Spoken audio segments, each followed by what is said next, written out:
Mau Kristen, mau Hindu, mau Buddha, mau Islam sekalipun, aku minta bukti. Apakah kalian bisa membuktikan itu? Mana Tuhan? Bisa nggak kalian? Kalian buktikan, bisa nggak? Jangan cuma ngomong Islam garis lurus, revolusi akhlak. Aku tanya sama kalian orang sedunia, buktikan sama saya mana Tuhanmu. Gak usah ngeles-ngeles deh, tunjukkan mana Tuhanmu. Kirim saya. Tapi kalau kamu tanya sama aku gampang. Mana Tuhanmu? Aku Tuhan. Aku bagian daripada Tuhan. Aku jawab. Tuhan itu di sini, Tuhan nih. Ini Tuhan. Nih, katamu biar pada melek semua. Nih aku Tuhan. Aku ngaku Tuhan sekarang. Ketika aku berbuat baik kepada semua orang, itu Tuhan. Aku Tuhan. Apa? Kamu bilang saya terlalu berlebihan. Ngaku-ngaku sebagai Tuhan. Ya aku Tuhan. Ketika aku melakukan sebuah kebaikan adalah zat bagian dari Tuhan yang Tuhan inginkan seperti itu. Sekarang aku mau tanya, Tuhan yang seperti apa? Tidak boleh ada yang serupa dengannya. Sebab kalau sifat Tuhan sama dengan sifat makhluk, maka nanti akan muncul setiap makhluk merasa diri sebagai Tuhan. Kita cek, ini kan manusia melahirkan dan dilahirkan. Maka dari itu, jika ada kemudian yang diklaim sebagai Tuhan punya sifat melahirkan atau dilahirkan, dia tidak melahirkan tapi dilahirkan, maka dia bukan Tuhan. Ingat, karena prinsip pertama, Tuhan mesti beda dengan makhluk. Kalau makhluk melahirkan, Tuhan tidak boleh melahirkan. Kalau makhluk dilahirkan, Tuhan tidak boleh dilahirkan. Kalau makhluk berpasangan, Tuhan tidak boleh berpasangan. Subhanallah walhamdulillah wa la ilaha illallah. Antara nama yang melekat pada Al-Quran dan disebutkan langsung oleh Allah Subhanahu wa Ta'ala melalui firman-Nya di dalam Al-Quran adalah Al-Furqan. Secara bahasa berarti sang pembeda. Jika yang dibedakan itu hanya satu aspek saja, satu kriteria, maka dia disebut dengan farqun atau fariqun. Jika yang membedakan itu beragam aspek dengan kriteria yang banyak, maka dirubah bentuknya menjadi bentuk superlatif, sighah mubalaghah, disebut dengan furqan. Kenapa Al-Quran disebut dengan Al-Furqan? Karena di dalam isi Al-Quran itu Allah menerangkan tentang kriteria-kriteria, aspek-aspek tertentu yang membedakan antara satu dengan yang lainnya. Apa di antara contohnya? Misal, di dalam Al-Quran Allah bedakan antara sifat-sifat Khalik dengan makhluk. Apa tujuannya? Untuk memudahkan kita kemudian ketika akan menguatkan keyakinan kita tentang ketuhanan Allah Subhanahu wa Ta'ala. Jadi kalau ada yang menyoal Anda, kenapa Anda memilih Islam? Kenapa Anda menetapkan Tuhannya Allah? Anda bisa menjelaskan. Maka dijelaskan oleh Al-Quran, ini loh beda Tuhan dengan makhluk begini, beda Khalik dengan makhluk begini. Saya tetapkan Allah karena hanya pada Allah lah semua sifat ketuhanan berkumpul dan beda dengan makhluk. Bagaimana cara menerangkannya? Buka Al-Quran. Maka disampaikan oleh Al-Quran, prinsip pertama, Khalik Tuhan mesti beda dengan makhluk. Mesti beda. Jadi kalau makhluk punya sifat-sifatnya tidak boleh sama dengan Khalik. Maka muncul keterangan Allah, laisa kamitslihi syai'. Tidak boleh ada yang serupa dengannya. Tidak boleh. Karena itu kalau makhluk itu berpasangan, manusia makhluk berpasangan, hewan makhluk berpasangan, tumbuhan makhluk berpasangan, maka manusia, hewan, tumbuhan tidak boleh dipertuhankan. Kenapa? Karena dia memiliki sifat-sifat makhluk yang tidak boleh dimiliki oleh Tuhan, tidak boleh sama. Sebab kalau sifat Tuhan sama dengan sifat makhluk, maka nanti akan muncul setiap makhluk merasa diri sebagai Tuhan. Jelas sampai sini? Apa di antara sifat manusia? Turunkan. Manusia melahirkan dan dilahirkan. Maka dari itu, jika ada kemudian yang diklaim sebagai Tuhan punya sifat melahirkan atau dilahirkan, dia tidak melahirkan tapi dilahirkan, maka dia bukan Tuhan. Ingat, karena prinsip pertama, Tuhan mesti beda dengan makhluk. Kalau makhluk melahirkan, Tuhan tidak boleh melahirkan. Kalau makhluk dilahirkan, Tuhan tidak boleh dilahirkan. Kalau makhluk berpasangan, Tuhan tidak boleh berpasangan. Jadi kalau ada misalnya yang dipertuhankan, ternyata hasil kelahiran dari yang lain. Kalau ada yang mengatakan misalnya Nabi Isa itu Tuhan, kenapa dia Tuhan? Karena dia misalnya, mohon maaf, kita cek, dia dipertuhankan. Nabi Isa dilahirkan. Sifat Tuhan tidak boleh sama dengan makhluk. Lalu dikatakan misalnya, tapi kan dilahirkannya itu bukan biasa. Kalau manusia dilahirkan mesti ada bapak, ada ibu. Ini kan bapaknya nggak ada, cuman ibunya. Kalau manusia kan ada bapak, ada ibu. Isa nggak ada bapak, ada ibunya aja. Ini mesti beda, ini lain ini. Kita jawab, Adam lebih hebat lagi kata Al-Quran. Adam lebih hebat, bapak nggak ada, ibu nggak ada. Kenapa Adam nggak jadi Tuhan? Maka muncul keterangan dalam Al-Quran. Awas, Masaluhu inna masala Isa kamathali Adam. Ya, maka penciptaan Isa itu sama dengan Adam, gak jauh beda. Kalau Isa dipertuhankan, kenapa Adam tidak? Jelas sampai sini? Indah sekali Quran itu. Ada lagi yang protes, oh tidak, Isa itu punya sifat lain yang Adam gak bisa. Apa itu? Menghidupkan yang mati. Adam gak bisa, Isa bisa. Turun lagi keterangan Quran, dibedain lagi. Ada yang lebih canggih menghidupkannya, namanya Nabi Ibrahim. Turun Quran surah kedua Al-Baqarah ayat 260, paling tinggi sebelah atas. Wa idz qala Ibrahim rabbi arini kaifa tuhyil mauta. Ketika Ibrahim memohon kepada Allah, ya Allah tunjukkan kepadaku bagaimana cara menghidupkan yang mati. Maka diizinkan oleh Allah, lebih canggih. Kalau Nabi Isa dipanggil, hidup dengan izin Allah, biiznillah, hidup. Udah gitu meninggal lagi. Nabi Ibrahim tidak, begitu hidup dicincang dulu tuh. Cincang dulu tuh. Lihat kalimat Qur'annya. Wa idz qala Ibrahim rabbi arini kaifa tuhyil mauta. Qala awalam tu'min? Qala bala walakin liyatma'inna qalbi. Qala fakhudh arba'atan minat thair. Hei Ibrahim, ambil 4 contoh makhluk Allah. Apa itu? Burung, 4 langsung sekaligus. Nabi Isa 1, Nabi Ibrahim 4 langsung. Setelah itu apa? Fasurhunna. Kemudian tebarkan di setiap bukit, pindahin. Gini. 1, 2, 3, 4 bukit. Nabi Isa di dekat sini. Yesus, Nabi Isa, Mesias dekat sini. Pukul kuburan bangkit. Nabi Ibrahim tebar di 4 bukit, beda bukit. Cincang dulu burungnya, dicincang dulu. Jadi sudah dicincang, sudah habis semuanya, panggil. Tsummad'uhunna ya'tinaka sa'ya. Panggil. Nabi Isa manggil. Betul manggil Nabi Isa. Hei kamu hidup dengan izin Allah. Nabi Ibrahim mengucapkan kalimat yang sama. Hei yang telah saya cincang, hidup dengan izin Allah. Ya'tinaka sa'ya. 4-4-nya terbang lagi.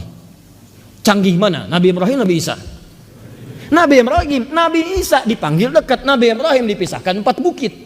Nabi Isa, teman-teman sekalian, maaf, mayatnya sudah meninggal dunia, dikubur, dipanggil bangkit. Nabi Ibrahim alaihissalam baru dicincang begini, cincang dulu sampai habis, nyatu lagi.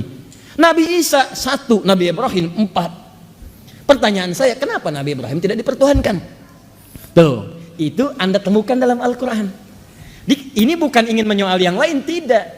Dan jangan ada kesan untuk melecehkan orang lain, tidak. Dan indah sekali Al-Quran. Saat Anda menerangkan ini, maka jangan ada motif untuk menjelekkan dan menghina orang lain, tidak boleh. Termasuk melecehkan kepercayaan orang, silahkan, tidak. Jangan lakukan, jangan melecehkan orang, jangan celah orang, tidak. Tugas kita itu menerangkan, kalau ditanya bisa jawab. Itu maksudnya. Dan dengan itu dakwah muncul. Maka turun Quran surah ke-6 ayat 108. Indah sekali. Wala tasubbul ladzina yad'una min dunillahi fayasubbullaha bighairi ilm. Hei kalian yang telah beriman, jangan mencela orang lain ya, yang mungkin menuhankan yang lain. Nanti khawatirnya ketika kalian cela, dia mencela Allah tanpa sepengetahuan dia tentang hakikat Allah. Indah, jangan cela, cukup terangkan, kalau ditanya bisa jawab. Jadi kalau ada orang ngajak-ngajak, ngasih biskuit, ngasih sarung, ngasih indomie, Anda bisa ngajak. Ya, jadi Anda bisa paham, ngajak lagi dia kepada keyakinan Anda, jawab. Kalau ditanya kenapa milih Allah, jawab. Kenapa nggak ikut Isa, jawab. Kenapa nggak ikut ini, jawab. Jadi Anda bisa menjawab. Itu yang disebut dengan Furqan namanya. Pertanyaan saya, dari sekian lama kita berislam, pernah nggak menggali nilai-nilai itu? Sekarang orang sibuk bicarakan ini, bicarakan ini, tidak sadar bahwa banyak orang-orang yang telah menghasut dan menjauhkan kita dari keyakinan keislaman kita. Pelan-pelan dipretel itu. Dan sekarang banyak, coba silahkan cek. Bagaimana ada orang-orang yang membawa tanpa terasa, kemusyrikan mulai datang, dibawa ke tempat ibadah orang lain. Kemudian ada lagi paham yang Allahu Akbar, hati-hati dengan paham-paham semacam ini. Awas, ada paham sepilis. Tahu sepilis artinya? Sekuler, liberal, pluralis. Di antara paham pluralisme itu menyamakan semua agama sama. Ya, caranya beda-beda menuju Tuhan yang sama. Itu kepercayaan baru tuh. Ya, hati-hati dengan yang seperti itu. Semua dianggap sama. Ya kalau dianggap sama, kenapa Anda pilih beda? Ya kalau dianggap sama, kenapa memilih berbeda? Ini paham semacam ini, maaf ya, sebodoh-bodohnya orang jahiliyah, tidak pernah punya paham seperti ini. Sepintar-pintar orang sekarang melakukan sesuatu yang tidak pernah dikenal oleh jahiliyah. Ini pertanyaan saya, bodoh mana gitu dengan zaman jahiliyah itu? Silahkan cek. Orang jahiliyah itu sebodoh-bodohnya. Waktu Nabi berdakwah, mereka datang kepada Nabi, ngajak Nabi. Malam-malam datang, ya Muhammad SAW, kita nggak usah berselisih, kita nggak usah berperang, kita emang beda. Ngaku kita emang beda. Tapi jangan perbedaan ini menjadikan kita berperang. Udah gini aja deh. Malam ini kami nyembah Tuhan kamu, besok-besok kamu nyembah Tuhan kita. Cuman mereka mengatakan kita memang beda. Tuh. Maka setelah itu turun surah Al-Kafirun. Qul ya ayyuhal kafirun la a'budu ma ta'budun wala antum 'abiduna ma wala ana 'abidum ma. Tuh, terus sampai lakum dinukum waliyadin ujungnya, sampai ujungnya. Dan itulah keindahan toleransi dalam Islam. Hei, dan bahasanya lembut sekali, menggunakan bahasa yang sangat elok, sopan. Makanya ketika disebutkan kalimat ini, Abu Jahal, Abu Lahab nggak pada marah. Apa kalimatnya? Kafir. Kata Allah turun ayat, katakan hei orang-orang kafir. Tuh, Abu Jahal, Abu Lahab dan abu-abu yang lain, itu saat itu betul. Ini saya tidak bercanda, saya serius. Abu Lahab, Abu Jahal, yang lain-lainnya itu pakar bahasa Arab. Mereka bersyair bisa, orang jahiliyah, bahasa Arabnya paling fasih. Disebut kafir, nggak marah tuh. Hei orang-orang kafir, iya tuh. Orang sekarang, Abu yang sekarang tuh agak beda. Benar, saya serius. Itu bahasa Arab nggak bisa. Silakan tanya, nggak bisa. Ya, paham bahasa Arab nggak ngerti. Baca Quran berantakan. Ya, hadis tidak paham. Dan seterusnya. Kemudian dipanggil kafir, marah. Ya, yang paling menarik bukan dia yang dipanggil, kok dia yang marah gitu. Itu kan agak aneh itu. Ya, itu kan agak aneh. Dan itu sebetulnya kalimat kafir itu kalimat sopan sekali. Dari kata kafar, sesuatu yang terhalang, tertutup, yang tak nampak. Diserap ke dalam bahasa Inggris di cover. Cover ini menutup isinya sehingga tak tampak, terhalang. Kalau Anda sengaja menutup diri sehingga tidak ingin tampak di hadapan banyak orang, saya tutup wajah saya sekarang. Kelihatan? Maka ketika Anda menutup wajah Anda, bukan saya misal, ketika Anda tutup wajah Anda begini supaya tak nampak, itu bahasa Arab disebut dengan kafir. Orang-orang yang menutup supaya tidak tampak, gak tembus itu pandangan kepada Anda. Kenapa orang-orang dulu disebut dengan kafir? Bahasa sopan. Hei orang-orang yang masih menutup diri dari hidayah Allah Subhanahu wa ta'ala, yang belum mau menerima hidayah, belum menerima isalah Islam. Kalimatnya sopan sekali, indah sekali. Makanya ketika disebut dengan kalimat sopan penuh adab, orang-orang yang belum mau menerima hidayah, yang masih menutup diri, yang belum kenal dengan Islam, maka ketika dipanggil qul ya ayyuhal kafirun, gak ada yang marah. Silahkan baca sejarah dimanapun Anda dapatkan kitabnya. Tidak pernah disebutkan dalam kitab itu satu pun mengatakan ketika turun surah Al-Kafirun langsung semua orang-orang Arab mengeluarkan pedang. Kata siapa saya kafir? Tidak ada. Dan itu toleransi tingkat paling tinggi. Kita tidak usah berselisih. Sudah berikan kenyamanan masing-masing saja. Kami berikan kesempatan beribadah. Sudah biarkan kami saja ibadah. Anda pun silahkan ibadah sesuai keyakinan Anda. Gak usah saling berselisih. Kalau Anda meminta keterangan kenapa kami ibadah begini, kami jelaskan. Dan toleransi yang paling indah dalam beribadah itu zero tolerance. Lakum dinukum waliyadin. Anda silahkan dengan yang Anda yakini, kami dengan yang kami yakini. Kami gak boleh paksa Anda. La ikraha fiddin. Itu. Kami gak pengen maksa. Cuman kalau Anda tanya, kami jelaskan. Sekarang kesalahan saya ada di mana? Kesalahan kami ada di mana? Kami gak pernah paksa Anda. Kami gak nuntut Anda ibadah dengan kami pula. Kami pun tidak memaksa Anda ikut dengan kami. Kami malah menawarkan kalau ingin ibadah silahkan aja. Kami hanya terangkan begini. Kami ibadah seperti ini. Salahnya di mana? Dan kalimatnya indah. Gak pernah Anda direndahkan di situ. Gak ada kalimat hewan. Anda tidak disebut misalnya kambing, sapi, domba dan sebagainya. Anda tidak disebut tersesat. Anda tidak disebut misalnya macam-macam. Tidak ada. Silahkan cek. Kalimatnya indah.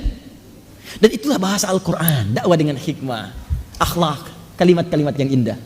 Itu Anda temukan dalam Al-Quran. Gak boleh mencela, tapi ketika diterangkan punya jawaban. Harus begitu.